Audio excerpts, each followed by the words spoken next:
noches. Cuando el título se hace largo, a poco nos pusimos viejos, ¿verdad? Este dibujito tiene dos caras. De mi parte es decir, ¿qué les puedo decir de nuevo sobre anemias? A gente que creo que me ha enseñado también a mí cómo ser pediatra en esta vida. Y del lado de ustedes quizás es decir, ¿qué hay de nuevo sobre las anemias en pediatría? Y la respuesta a las dos preguntas es nada. Entonces, lo que dije que vamos a hacer esta noche. Y bueno, le dije, voy a cometer un poco el sincericidio que me antecedió mi amigo el doctor Aníbal, donde voy a mostrarle cómo pensamos los hematólogos ante las anemias.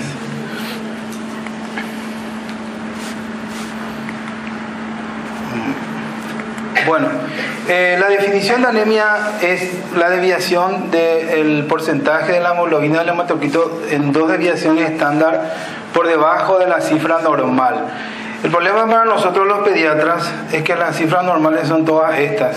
Entonces nos cuesta muchísimo tratar de recordar. La mágica cifra de 12, que es la que todos nos piden para decir que está o no anémico, o inclusive para que se tenga que operar, que es otro problema que solemos tener, recién la vamos a tener más o menos como el mínimo normal alrededor de los 10 años. Nosotros tenemos las anemias fisiológicas entre los 2 y 3 meses de edad. Esta es una tabla estándar que se realizó en otros países y está considerada solamente para los bebés de término.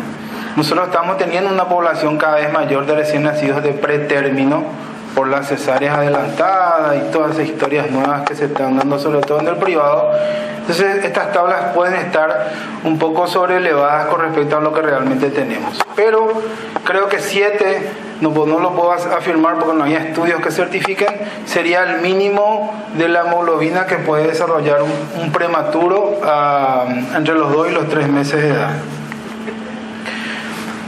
Como dijo Aníbal, yo soy del viejazo y creo que sigue siendo lo importante para encarar una patología, cualquiera sea, en este caso la anemia, la historia clínica, el examen físico y por último el laboratorio. La medicina moderna y sobre todo la privada nos obliga a empezar por acá y ese es un gran error que hoy voy a tratar de desmistificar. Con respecto a la historia clínica, sigo creyendo que lo importante es que dejémosle hablar a los padres, que ellos se expresen, que nos cuenten todo lo que les parece inherente respecto a la patología que estamos consultando y después recién empezar el interrogatorio dirigido. En anemia es importante considerar la edad. Yo les voy a mostrar un poquito más adelante cuáles son los diagnósticos diferenciales que pueden ir haciendo de acuerdo a la edad. En el sexo, sobre todo en la etapa de la adolescencia, cuando empieza el periodo menstrual o las dietas para viajar a Cancún, Camboriú y todas esas cuestiones que van a ver. Y en la raza básicamente hay dos componentes. Los que tienen alguna relación con la descendencia, sobre todo del Brasil, la raza afroamericana, donde se puede encontrar anemias de tipo falciforme. Y los que vienen del lado de la Argentina o con sus antecedentes familiares europeos, donde podemos encontrar otro tipo de anemias que son las talasemias. El antecedente de la enfermedad actual no varía mucho del interrogatorio normal al que están ustedes acostumbrados.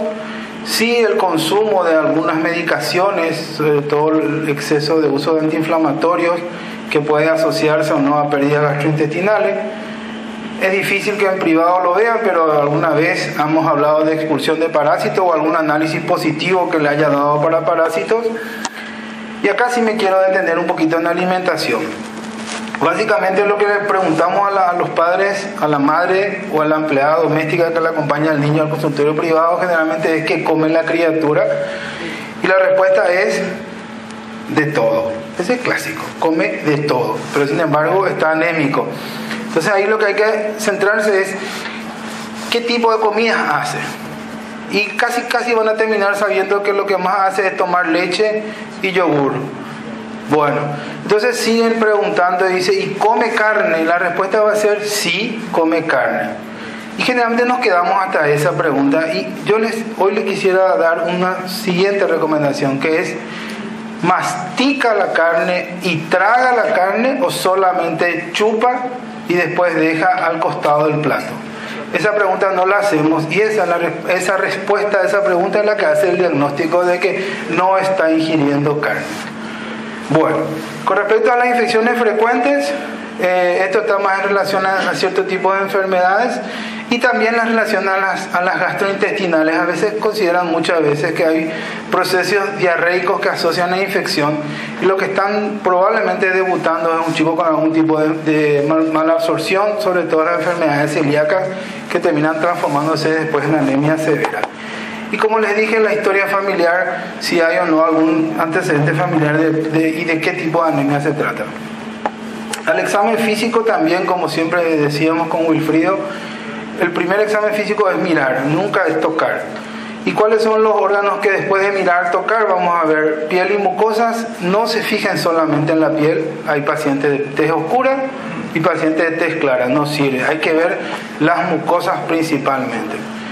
El aparato cardiovascular lo que nos va a determinar es si es que hay un soplo sistólico, taquicardia, estamos ante un cuadro ya severo donde tenemos que tomar mayores medidas. Lo mismo el aparato respiratorio. En el abdomen lo que nos va a servir es si es que solamente estamos ante una anemia o hay algo más. Si ya hay un hígado, un vaso y alguna otra cosa, probablemente haya algo más y tengo que tomar medidas más drásticas. Con respecto a los huesos, que no voy a hablar lo que dijo Aníbal, es que hay patologías crónicas que producen una hiperplasia de los huesos, sobre todo de la región frontal. Y es difícil evaluar, pero está dentro de lo que deberíamos evaluar los pediatras ante una anemia. Y no creo que ningún pediatra que se haya recibido haya dejado pasar siempre que peso y talla, y en anemia otra vez peso y talla. Y ahora sí, laboratorio. Cuando se enfrentan ante un laboratorio dicen, ¿qué le pido? Y ya empiezan a pedir y no saben hacia dónde ir. Para empezar a estudiar una anemia, 3 cosas. El hemograma, el frotis y los reticulocitos. 3 cosas. No hay que pedir más que 3 cosas. Más un buen examen físico y una buena historia. 3 cosas. Y si yo le pregunto ahora, Jorge Batista, ¿qué hace con estos 3? ¿Cuál es el que más le importa? El frotis sí, porque es el que nos da dinero, ¿verdad? Pero de los 3 para tomar decisión, ¿qué creen ustedes que es el que más me importa a mí? Exactamente, los reticulocitos. ¿Por qué? Porque si me sale algo... Estaba diciendo que los reticulocitos es lo que a mí primero me importa. Nosotros con los reticulocitos tenemos divididas las dos grandes actitudes que vamos a tomar. Si mi recuento de reticulocitos corregido, que es una fórmula matemática en base al valor de la hemoglobina, es menor a 0,5, yo sé que tengo una anemia arregenerativa. Quiere decir que en la médula ósea hay algo que está faltando y no está fabricando glóbulos rojos. O en la médula ósea hay algo que está infiltrando y está evitando que se formen glóbulos rojos. ¿Está? Entonces eso es el recuento de reticulocitos menor a 0,5. Cuando tengo un recuento de reticulocitos mayor a 1,5, tengo el otro grupo de anemias.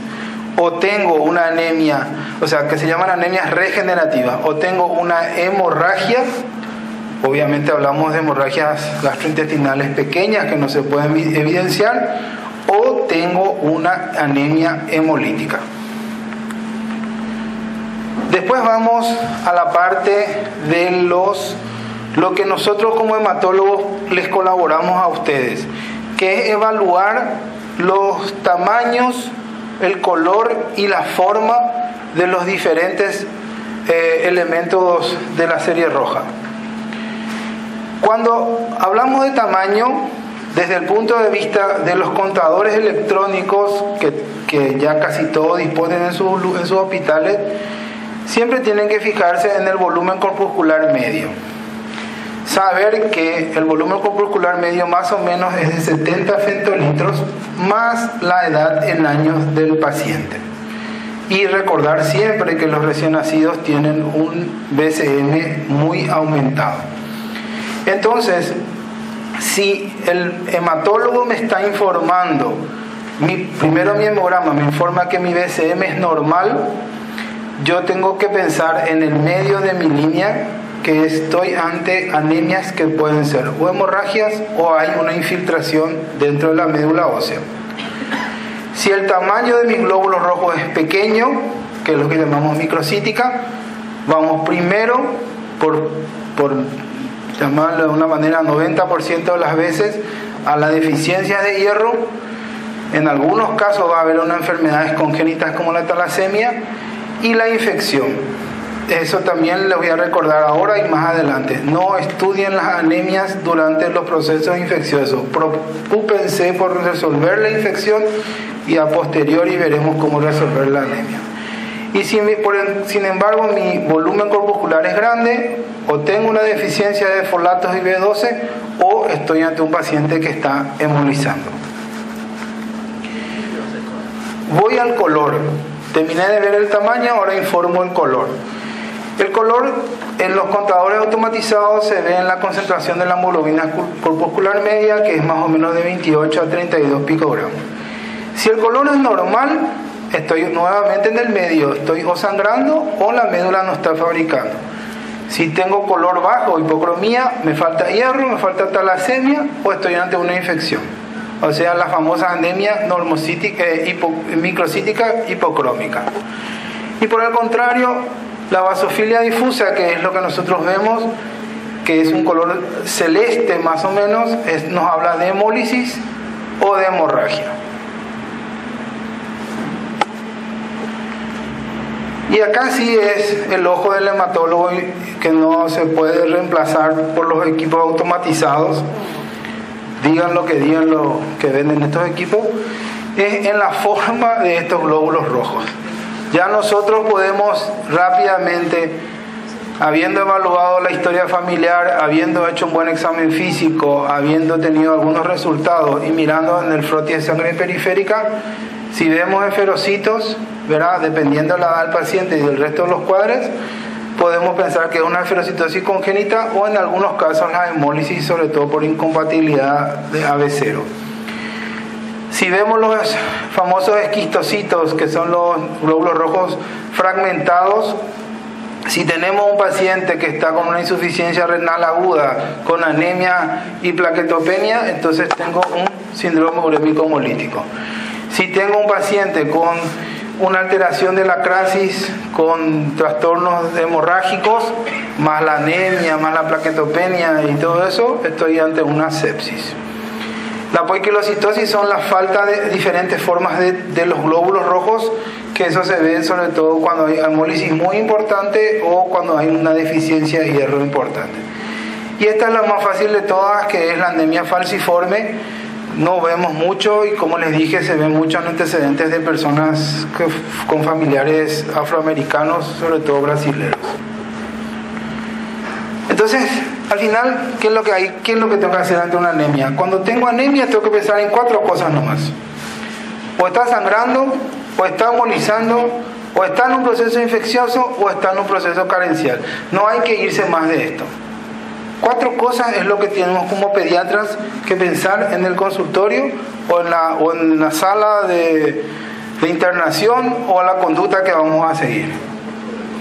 Y entonces, ¿qué es lo que hago yo cuando tengo y estoy pensando en hemorragia? En mi historia, ¿se acuerdan que les dije edad? Si estoy pensando en una anemia por hemorragia y estoy ante un recién nacido, lo primero es la transfusión feto-materna.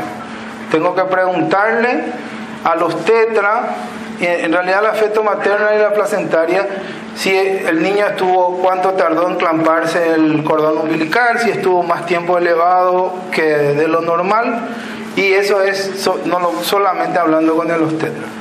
En los casos de los gemelos es clásica la transfusión de un hermano al otro, y este es el viejo cefalohematoma que antes veíamos con Viviana cuando trabajábamos en el Hospital Nacional, en los recibimientos en la sala de obstetricia, cuando usaban esa ¿cómo se llama esa forceps?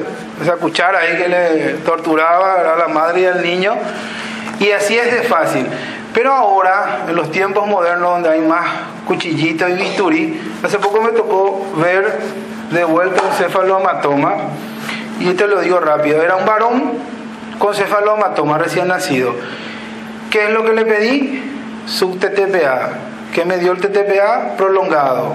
TTPA prolongado varón, dosaje de factor 8, hemofílico. Entonces, por otro lado, llegué al diagnóstico de la hemofilia, solamente fue el debut del cefalohematoma.